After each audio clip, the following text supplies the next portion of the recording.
రంగారెడ్డిలో 300 ఎకరాల భూమిని కొన్నారట. అందులో ఎన్టీఆర్ ఫామ్ హౌస్‌ని నిర్మించుకున్నట్టుగా అయితే తెలుస్తోంది. ప్రస్తుతం ఈ విషయాలు ఎంతో వైరల్ అవుతోంది. జూనియర్ ఎన్టీఆర్ రంగారెడ్డిలో దాదాపు 300 ఎకరాలతో ఒక ఫామ్ హౌస్‌ని తయారు చేసుకున్నారట. రీసెంట్‌గా వాటిలో చాలా మంది వెళ్లి సెలబ్రిటీస్ కూడా టైమ్ స్పెండ్ చేసినట్టుగా అయితే తెలుస్తోంది. యంగ్ టైగర్ ఎన్టీఆర్‌కి మరి ప్రాపర్టీస్‌కి సంబంధించిన విషయంలో తక్కువేం లేదు.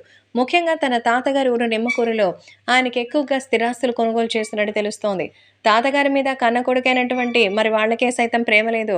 మనవడికి ఎంత ప్రేమ ఉందని ఇటీవల కొడాలి నాని సైతం వ్యాఖ్యలు చేశారు. ఎందుకంటే మరి అక్కడున్నటువంటి బసవతారకం అలాగే రామారావు గారి విగ్రహాల్ని ల్యాండ్ కొనుగోలు చేసి, అక్కడ కట్టించి, వాటి బాధ్యతలన్నీ చూసి మరి పూజలు జరిపించేది కేవలం జూనియర్ ఎన్టీఆర్‌ఏనని ఆయన చెప్తారు.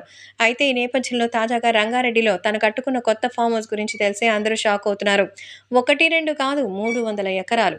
300 ఎకరాల్లో ఎన్టీఆర్‌కి దిమ్మ తిరిగిపోయేలాగా ఫామ్ హౌస్ ఉందట. సో, దానికి సంబంధించిన విజువల్స్ అయితే ఇప్పుడు సోషల్ మీడియాలో సైతం ఎంతో వైరల్ అవుతోంది. జూనియర్ ఎన్టీఆర్ సమయం దొరికినప్పుడు వెళ్లి అక్కడ వస్తారని సమాచారం. కాబట్టే ఇప్పుడు సోషల్ మీడియాలో సైతం ఈ విషయం ఎంతో వైరల్ అవుతోంది. ఏది ఏమైనా అభిమానులు కూడా జూనియర్ ఎన్టీఆర్ యొక్క ప్రాపర్టీ దగ్గరికి సో, ప్రెజర్‌కి కూడా విజిటింగ్ ఉందట. సో, ఆ టైం ప్రకారం అక్కడికెళ్ళి వాళ్ళు కూడా చూడొచ్చని చెప్తున్నారు. సో, జూనియర్ ఎన్టీఆర్ అక్కడ ఎంతో మందికి ఆ ఫామ్ హౌస్ వల్ల చుట్టుపక్కల ఉన్నటువంటి గ్రామాల్లో వాళ్ళకి కూడా మంచిగా అద్భుతమైనటువంటి పనులిస్తున్నారు. వాటి వల్ల వచ్చే ఆదాయాన్ని కూడా వాళ్ళే తీసుకోమని చెప్పినట్టుగా తెలుస్తోంది.